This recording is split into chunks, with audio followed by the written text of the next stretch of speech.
Hello students, अपने जीपीबी 311 का आज टॉपिक करेंगे। जो अपनी क्रॉप है राइस, इस राइस का अपने पढ़ेंगे आज इनफ्लोरेसेंस, या अपने कह सकते हैं कि अपने जो राइस है इसकी फ्लोरल बायोलॉजी की स्टडी करेंगे। अपने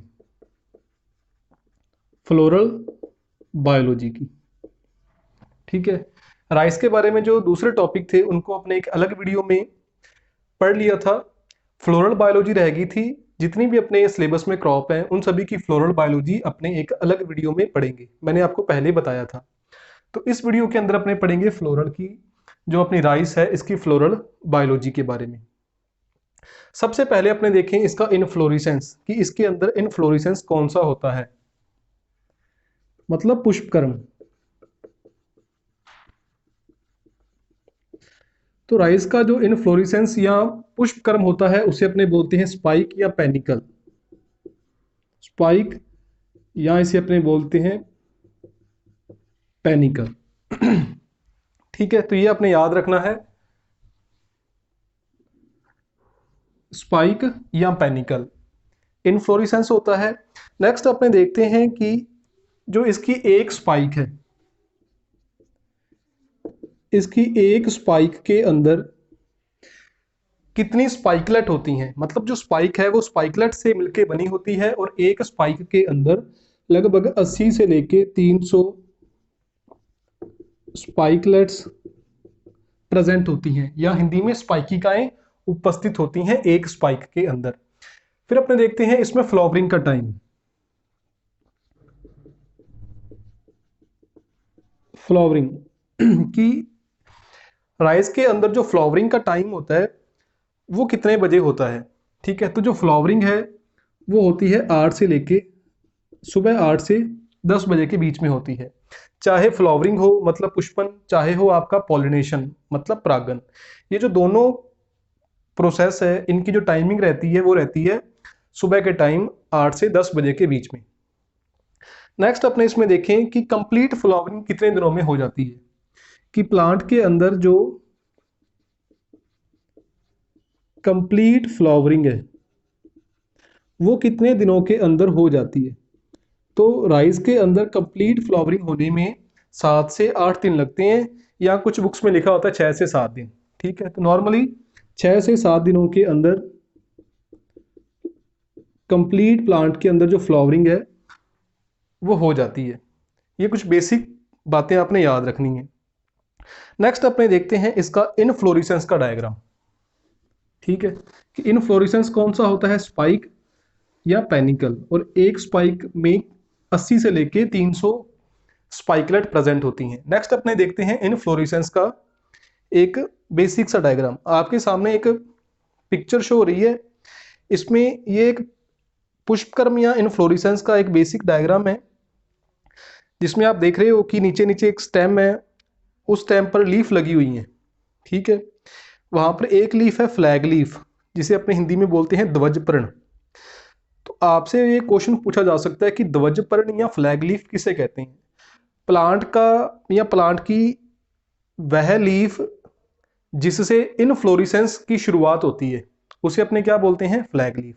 मतलब इस फ्लैग लीफ से आगे का जो पार्ट है वो क्या है, इनफ्लोरेसेंस। तो जहां से इनफ्लोरेसेंस शुरू होता है उसे अपने क्या बोलते हैं, फ्लैग लीफ। नेक्स्ट अपने देखें कि स्टेम से आगे मतलब फ्लैग लीफ के जस्ट बाद कौन सा पार्ट है, रैकिस, और रैकिस के आगे है नेक। ठीक है, फिर इसमें दो ब्रांच है, प्राइमरी ब्रांच और सेकेंडरी ब्रांच। मतलब पहले होती है प्राइमरी ब्रांच, और प्राइमरी ब्रांच पर जो आगे प्रेजेंट होती हैं वो होती हैं सेकेंडरी ब्रांच। तो आपसे ये क्वेश्चन पूछा जा सकता है कि प्लांट के अंदर जो स्पाइकलेट है वो कहाँ प्रेजेंट होती हैं। तो इसमें प्राइमरी और सेकेंडरी ब्रांच पर जो स्पाइकलेट हैं वो प्रेजेंट होती हैं।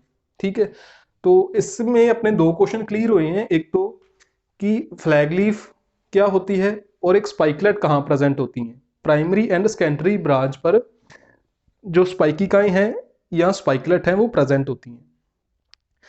नेक्स्ट अपने देखते हैं एक स्पाइकलेट, जो एक सिंगल स्पाइकलेट है उसका आउटर स्ट्रक्चर अपने देखते हैं। ठीक है, स्पाइकिका का बाहरी आवरण। आपको पिक्चर में जैसे शो हो रहा है कि इसमें नीचे ही नीचे दो पार्ट हैं जो ब्लू पेन से ड्रॉ हैं, वो क्या है, ग्लूम। ठीक है, राइट साइड में भी और लेफ्ट साइड में भी क्या है, ग्लूम। ये ग्लूम्स क्या होते हैं, ये बेसिकली स्ट्राइल ब्रैक्ट होता है, बंदे सहपत्तर। ठीक है, ग्लूम के आगे जो स्ट्रक्चर है, ऊपर एक साइड लेमा है, दूसरी साइड पेलिया है।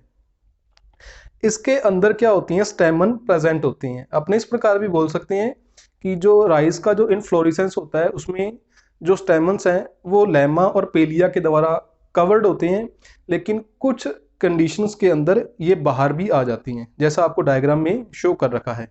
स्टेमन्स हैं वो लेमा के बाहर निकले हुए हैं। ये एक स्पाइकलेट का आउटर स्ट्रक्चर थी। ठीक है, नेक्स्ट अपने देखते हैं इसकी इंटरनल स्ट्रक्चर। तो जब अपने इंटरनल स्ट्रक्चर का आपके सामने जो डायग्राम है, जब इस डायग्राम की अपने स्टडी करेंगे तो अपने को पता चलेगा कि जो राइस का फ्लावर है वो बाइसेक्सुअल होता है, मतलब उसमें दोनों प्रकार के ही रिप्रोडक्टिव ऑर्गन प्रेजेंट हैं।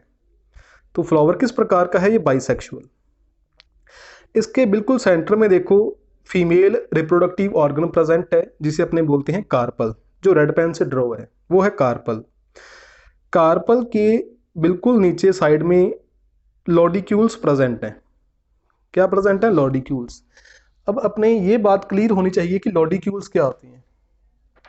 देखिए, जो फ्लावर है उस फ्लावर के अंदर जो अपने बेसिक फ्लावर होता है उसमें सेपल और पेटल प्रेजेंट होती हैं, या अपने बात करें कैलिक्स और क्रोला प्रेजेंट होती हैं। लेकिन जिन फ्लावर्स के अंदर सेपल और पेटल या कैलिक्स और क्रोला नहीं प्रेजेंट होते, वहां पर क्या प्रेजेंट होती हैं, टेपल्स। जैसे सेपल और पेटल होते हैं उसी प्रकार होते हैं टेपल। लेकिन जिन फ्लावर में सेपल और पेटल नहीं प्रेजेंट होते, वहां पर क्या प्रेजेंट होते हैं, टेपल। और ग्रुप ऑफ टेपल को अपने क्या बोलते हैं, पेरियंथ। मतलब अपने कहें कि जहां पर कैलिक्स और क्रोला नहीं होते वहां पर क्या होते हैं, पेरियंथ। और राइस के अंदर जो ये इनफ्लोरिसेंस है, जो इसका फ्लावर है, उसके अंदर रिड्यूस्ड पेरियंथ प्रेजेंट होती है। अल्प विकसित जो परिदल पुंज है वो उपस्थित होता है, और अल्प विकसित पेरियंथ को, रिड्यूस्ड पेरियंथ को अपने क्या बोलते हैं, लॉडिक्यूल्स। फिर लॉडिक्यूल्स के साइड में क्या प्रेजेंट है, वहां पर लेमा, और दूसरी साइड प्रेजेंट है पेलिया। ठीक है, जो ऊपर से बिल्कुल बंद होते हैं। और कार्पल के साइडों में बने हुए हैं स्टेमन। यहां पर आपने ये क्वेश्चन पूछा जाता है आपसे, आपको इस डायग्राम में 6 स्टेमन दिखाई दे रहे हैं, 3 एक साइड है, 3 एक साइड है। तो यही क्वेश्चन आपके न्यू टाइप में पूछा जाता है कि राइस के अंदर जो फ्लावर है उसके अंदर स्टेमन कितने होते हैं। तो फ्लावर के अंदर कितने स्टेमन होते हैं, 6 स्टेमन प्रेजेंट होते हैं, और ये स्टेमन लेमा और पेलिया के द्वारा कवर्ड होते हैं। ठीक है, और इसके अंदर सेपल और पेटल नहीं होते, क्या प्रेजेंट होता है, लॉडिक्यूल्स प्रेजेंट होता है, जो कि एक रिड्यूस्ड पेरियंथ होती है। ठीक है, सेपल और पेटल क्या होते हैं, इसमें एब्सेंट होते हैं। रिड्यूस्ड टेपल प्रेजेंट होती हैं, जिसे अपने बोलते हैं लॉडिक्यूल्स। नेक्स्ट आपके सामने है इसका floral diagram. Floral diagram basically आपके एग्जाम में नहीं पूछा जाता, लेकिन फिर भी थोड़ा सा देख लो आप कि इसमें सबसे ऊपर क्या है, मदर एक्सिस, जिसे हिंदी में अपने बोलते हैं मात्र अक्ष। मदर एक्सिस क्या होता है कि प्लांट की ऐसी ब्रांच जिस पर फ्लावर प्रेजेंट होता है, उस ब्रांच को अपने क्या बोलते हैं, मदर एक्सिस। फिर जो नेक्स्ट प्रेजेंट है इसमें दो ग्लूम, एक तो मदर एक्सिस वाली साइड, एक उसकी अपोजिट साइड, दो क्या है, ग्लूम। फिर पेलिया और लेमा। और अपने बिल्कुल सेंटर की बात करें तो वहां पर क्या प्रेजेंट है, कार्पल, जो फीमेल रिप्रोडक्टिव ऑर्गन है। ठीक है, कार्पल के अंदर की ओर यहाँ पर 6 स्टेमन है, 3 स्टेमन अंदर वाले साइकिल के अंदर, 3 स्टेमन बाहर वाले साइकिल के अंदर, मतलब टोटल 6 साइकिल। और दो क्या प्रेजेंट है, लॉडिक्यूल्स।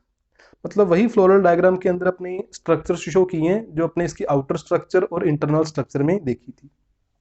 ठीक है, इसके बाद अपने कुछ इसकी दूसरी बेसिक बातों के बारे में पढ़ते हैं। डायग्राम के बाद आपने 3 डायग्राम इसमें देख लिए। इनफ्लोरेसेंस का एक ब्रांच देखी थी कि कैसे उसमें primary branch, secondary branch, flag leaf वगैरह के बारे में आपने देखा था। फिर आपने स्पाइकलेट की आउटर स्ट्रक्चर देखी, इंटरनल स्ट्रक्चर देखी, और फ्लोरल डायग्राम देखा। नेक्स्ट अपने इसमें देखते हैं पॉलिनेशन के बारे में।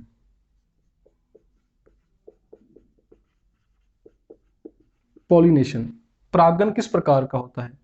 तो अपने को पता है कि ये किस प्रकार का फ्लावर है, बाइसेक्सुअल, इसमें दोनों टाइप के रिप्रोडक्टिव ऑर्गन प्रेजेंट हैं। तो ये किस प्रकार का फ्लावर इसमें पॉलिनेशन होगा? सेल्फ पॉलिनेटेड होता है। कौन सा पॉलिनेशन होता है? सेल्फ पॉलिनेशन होता है। लेकिन फिर भी बुक्स के अंदर लिखा होता है कि इसके अंदर जो क्रॉस पॉलिनेशन होता है वो 2% से भी कम होता है। जो क्रॉस पॉलिनेशन है वो कितना होता है? 2% से भी कम। तो जब इसमें दोनों रिप्रोडक्टिव ऑर्गन प्रेजेंट हैं, सेल्फ पॉलिनेशन हो रहा है, तो क्रॉस पॉलिनेशन क्यों होता है? यदि होता भी है तो वो सिर्फ 2% से भी कम क्यों होता है?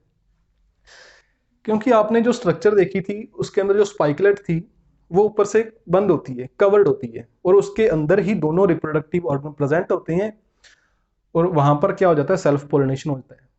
क्रॉस पॉलिनेशन के चांस नहीं होते। लेकिन कहते हैं कि सिर्फ 30 मिनटों के लिए, 30 मिनट के लिए जो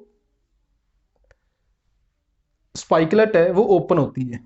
ठीक है, 30 मिनट के लिए जो स्पाइकलेट है वो क्या होता है? ओपन होती है। तो जब स्पाइकलेट ओपन हो जाती है उसी टाइम एंथर होता है। जो एंथर में क्या होता है? डीहाइसेंस होता है, मतलब एंथर का स्फुटन होता है। जब एंथर का डीहाइसेंस होता है तो उसमें से जो पॉलन ग्रेन है, परागकण है, वो बाहर निकलेंगे। ठीक है, तो उस टाइम चांस होता है कि जो एक स्पाइकलेट के जो पॉलन ग्रेन है या एक प्लांट की जो पॉलन ग्रेन है वो हवा के द्वारा दूसरे प्लांट पर ट्रांसफर हो जाए, क्योंकि वहां पर जो 30 मिनट के लिए स्पाइकलेट क्या रहती है? ओपन रहती है। और जब वो ओपन होती है उसी टाइम ही एंथर का डीहाइसेंस होता है। ठीक है, तो उस टाइम थोड़ा बहुत चांस होता है कि एक प्लांट की या एक स्पाइकलेट के जो पॉलन ग्रेन है वो दूसरे प्लांट पर ट्रांसफर हो जाए। तो इसलिए बेसिकली नॉर्मली सेल्फ पॉलिनेशन होता है, लेकिन क्रॉस पॉलिनेशन 2% से भी कम होता है। और जो पॉलिनेशन है वो किसके द्वारा होता है? बाय एयर, हवा के द्वारा होता है, जिसे अपने टेक्निकली जो टर्म है उसके अंदर अपने बोलते हैं एनिमोफिली। ठीक है, और इसका जो फ्रूट होता है उसे अपने क्या बोलते हैं? कैरियोप्सिस। कैरियोप्सिस। तो ये थी अपनी राइस की फ्लोरल बायोलॉजी, जिसके अंदर कुछ क्वेश्चन इंपॉर्टेंट है। इनफ्लोरेसेंस कौन सा होता है? स्पाइकलेट, स्पाइक के अंदर कितनी स्पाइकलेट होती हैं? इसमें फ्लावरिंग टाइम, पॉलिनेशन टाइम क्या होता है? कौन सा पॉलिनेशन होता है? ठीक है, या फ्लैग लीफ क्या होती है? तो ये कुछ बातें, लॉडिक्यूल्स क्या होती हैं, नंबर ऑफ स्टेमन कितने हैं, ये कुछ पॉइंट आपसे एग्जाम में पूछे जा सकते हैं। यदि फिर भी आपको कुछ और इसमें इसके बारे में इंफॉर्मेशन चाहिए, कोई डाउट हो, तो आप कभी भी पूछ सकते हो। Thank you.